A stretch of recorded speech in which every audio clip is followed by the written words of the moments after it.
IAS Ashutosh Kulkarni रायगड़ार नूतन जिलापाल भाव दायित्व ग्रहण करने पर आज अध्यक्षतार जिला सदर महकुमा स्थित जिला परिषद सम्मेलन कक्ष में जुग्म अभियोग शुणाणी अनुष्ठित हो जाएगी।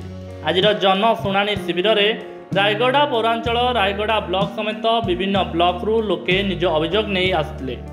आज अभियोग शुणाणी में प्रायतः समस्त विभाग जिला स्तरीय अधिकारी और तांको अधीनस्थ कर्मचारी माने उपस्थित थिबा देखा मिलता।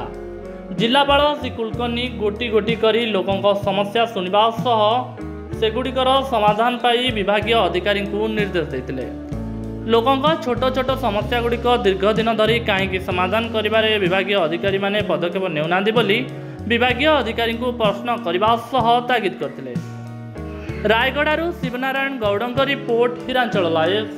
तेरे एभली किसी गुरुत्वपूर्ण खबर देखा चाहती आम चैनल को लाइक सब्सक्राइब और शेयर करें।